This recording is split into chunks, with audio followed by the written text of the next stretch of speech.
canal Futebolaço, eu sou o Dieguinho. Bom, galera, tá entrando no ar a nossa segunda edição desta quarta-feira, como sempre, com muitas informações para trazer para vocês. Antes disso, ó, dedo no like no começo do vídeo que já me ajuda bastante. Se forem novos, já se inscrevam aqui no canal, ativem o sininho das notificações e, claro, sigam minha conta pessoal também lá no Instagram, beleza? Bom, vamos trazer um vídeo aqui agora com uma informação importante e com bastante análise para vocês também. A cúpula do Conselho Administrativo da SAF fará uma reunião amanhã, mais conhecido popularmente como quinta-feira, para poder traçar o segundo semestre da temporada do Vasco e fazer alguns reajustes no orçamento. Teve venda do Andrei, teve eliminação precoce na Copa do Brasil, tem todas as outras demais receitas do clube que a gente não sabe o que foi orçado e como é que isso caminhou, e também tem aquele aporte que tem que entrar no segundo semestre de 2023. E aqui vai de novo um parêntese importante antes de eu chegar na matéria do GE e fazendo as minhas análises, as minhas ponderações aqui.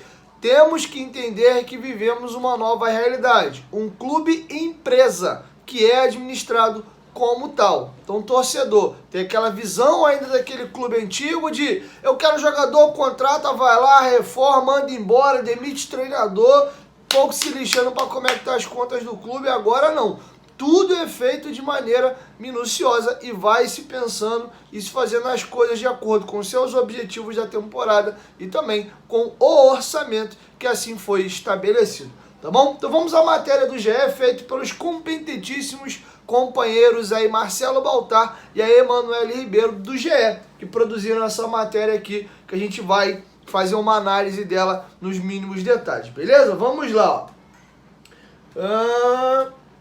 O Conselho de Administração da SAF do Vasco vai se reunir nesta quinta-feira para rever e aprovar trechos do orçamento para 2023. Ele deixou bem claro, trechos. No último encontro, no fim do ano passado, ficou definido que as projeções de receitas precisavam ser reanalisadas. A reunião tende a influenciar no valor que o clube terá para investir no futebol na sequência da temporada.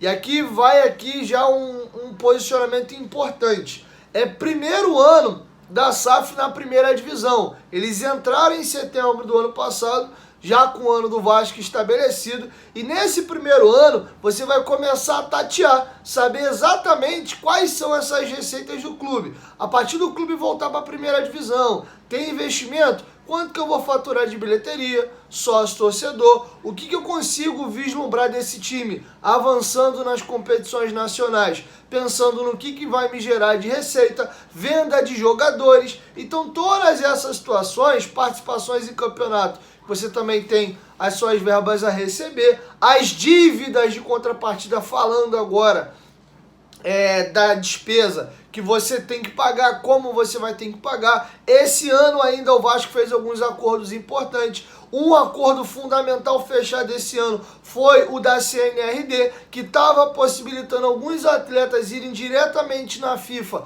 e exigir aquela dívida que o clube tinha sem entrar no RCE, que o Vasco faz aquele pool de credores e tem até 10 anos para poder pagar todos eles. E se o Vasco não resolvesse essa situação da CNRD, poderia acontecer vários casos igual do Maxi Lopes. O Vasco teve que pagar 5 milhões de reais ao Maxi Lopes para não ficar proibido de inscrever atletas, e tinham 30 processos já correndo na CNRD. Então esse primeiro ano é um ano de tato, muitas coisas novas, dívidas ainda aparecendo, negociações, você não sabe exatamente ainda como é que vão ficar as receitas. Então já estava combinado que, ó, vamos fazer aqui um orçamento para o primeiro semestre da temporada, vamos ver como é que isso vai caminhando.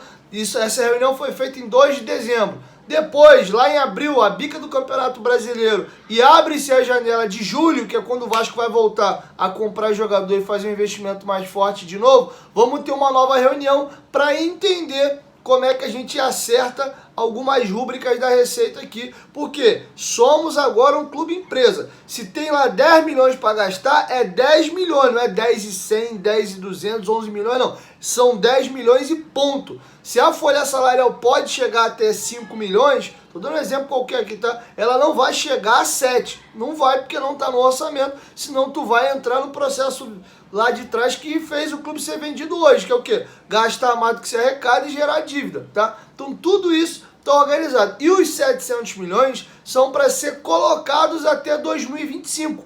Cada ano vai entrar um pedaço do valor. Não é que vai entrar tudo na pancada no primeiro ano. Então esse valor está sendo diluído ao longo do tempo, tá? Então por isso, e por esses motivos que eu já narrei aqui, foi combinado que se teria uma nova reunião para poder rediscutir algumas rúbricas das receitas do Vasco da Gama, pensando no investimento que voltará a ser feito para a janela de 1º de julho. Agora vamos lá.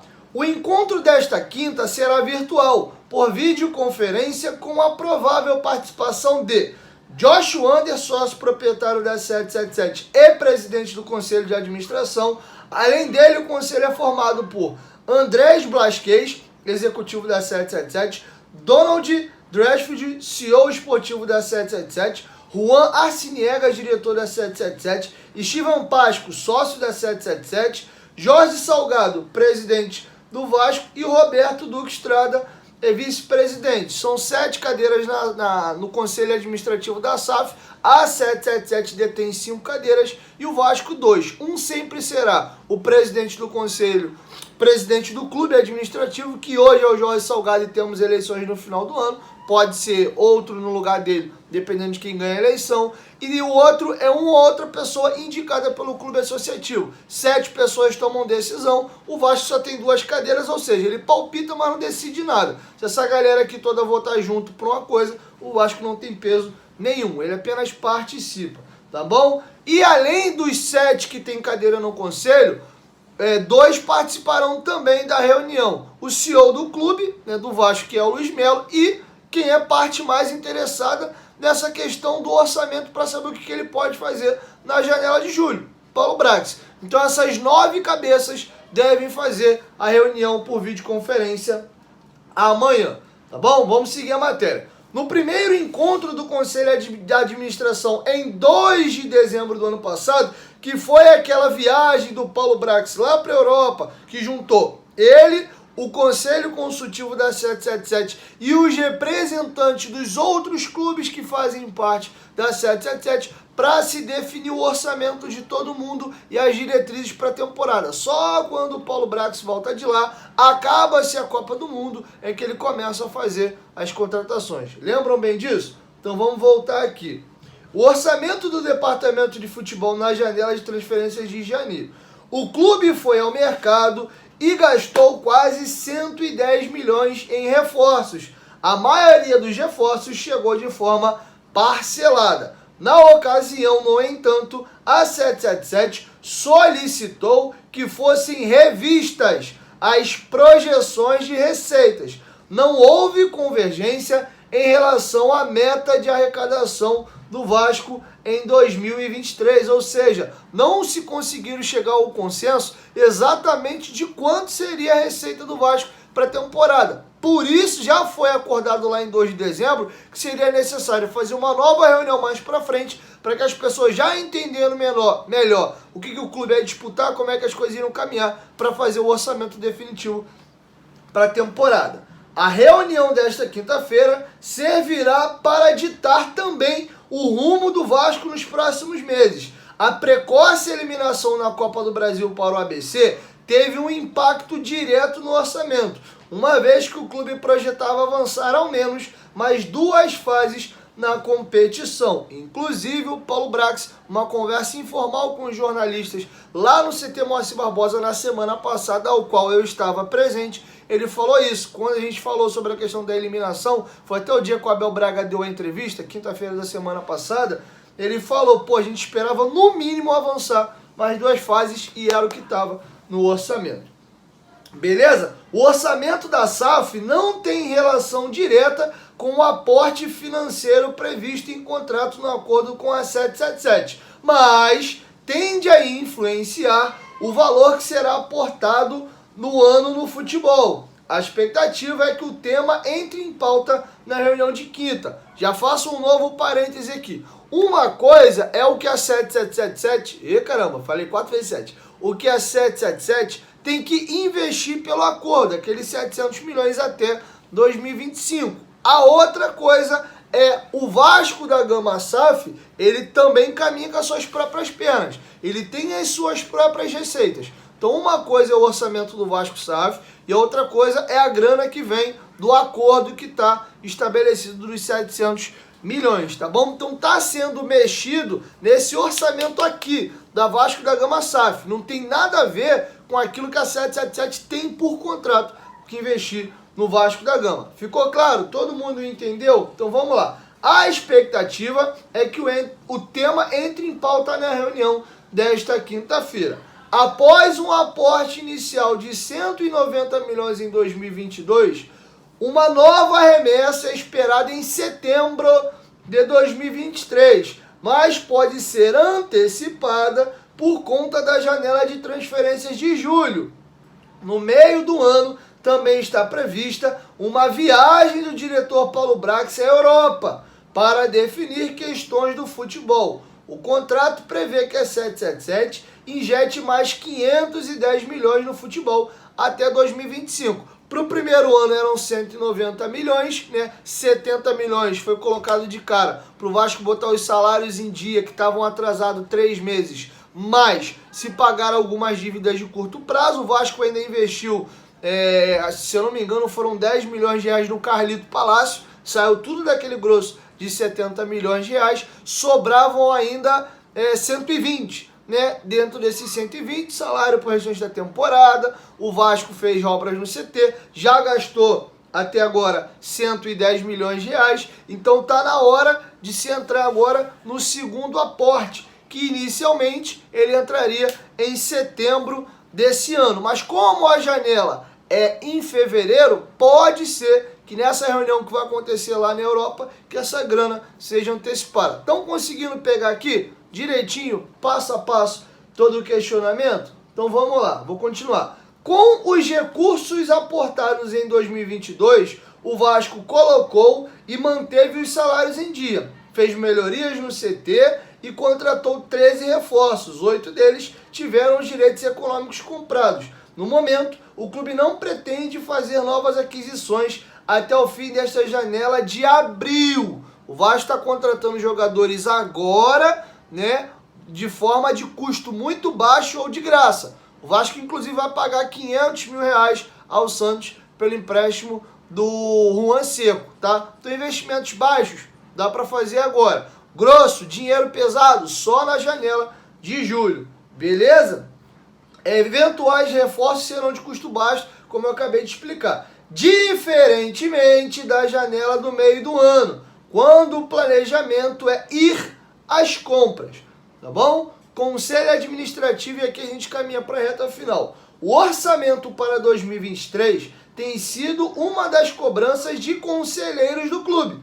Em dezembro, um grupo protocolou o documento em que cobrava explicações sobre o investimento da 777. As cobranças foram destinadas aos presidentes e vice-presidentes do clube associativo, Jorge Salgado e Roberto Duque Estrada, respectivamente. Ambos compõem o Conselho Administrativo da SAF.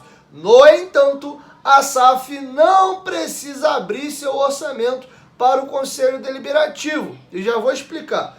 Ela tem em sua estrutura de governança com diretoria, Conselho Fiscal e Conselho de Administração, que são os representantes dos acionistas. São eles que dão o destino de médio a longo prazo do que deve ser feito. Então vou explicar essa parte aqui.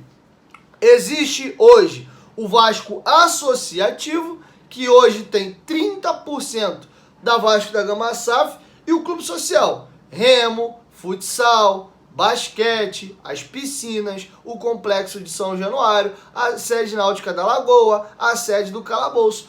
A Vasco da Gama SAF tem o futebol do Vasco da Gama, né? ao qual ele tem um sócio, que é o próprio Vasco Associativo, que tem 30%. No Vasco Associativo existe presidente, vice-presidente, que vários cargos, inclusive, foram excluídos após a criação da Vasco da Gama SAF, e existe um conselho deliberativo, conselho fiscal, presidente da Assembleia Geral, que é quem convoca as assembleias para votar em presidente, e as outras assembleias que acontecem no clube. Hoje, inclusive, o presidente da Assembleia Geral do Vasco é o Otto de Carvalho.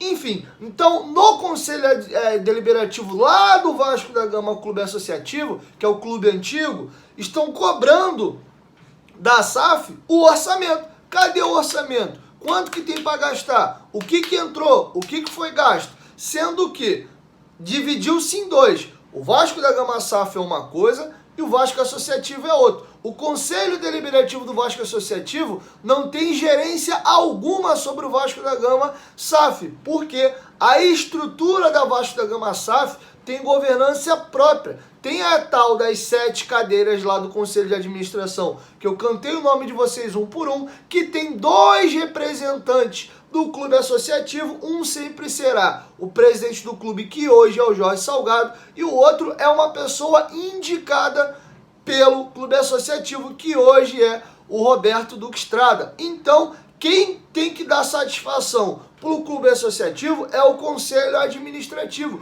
que o Vasco tem lá 2 representantes. Então não adianta o Conselho Deliberativo do clube associativo ficar fazendo pressão na SAF, porque eles não têm obrigação nenhuma de prestar conta do que acontece. Esses dois membros aqui da cadeira do Conselho de Administração, eles sim se reportam ao clube associativo, porque eles lá estão justamente como sócios da 777 e também como representantes do clube associativo. Inclusive, à época, Roberto Duque Estrada e o Jorge Salgado fizeram uma nota explicando ali sobre os questionamentos que foram feitos pelo Conselho Deliberativo, tá bom? E tem um outro detalhe: por hoje o Vasco ser um clube empresa, falando do Vasco da Gama SAF, que tem a 777 como seu principal acionista, não se tem obrigação de fazer a publicação das suas contas, tá? Então, nós temos que entender que ao toparmos virarmos uma SAF, tem mudanças acontecendo. Uma coisa acontece no clube associativo e no clube empresa tem coisas que são diferentes. Uma, por exemplo, vou criar uma historinha aqui para exemplificar o que eu estou falando. Num clube associativo normal, onde os dirigentes sempre foram irresponsáveis, vou dar um exemplo. Vasco de 2015 é um ótimo exemplo.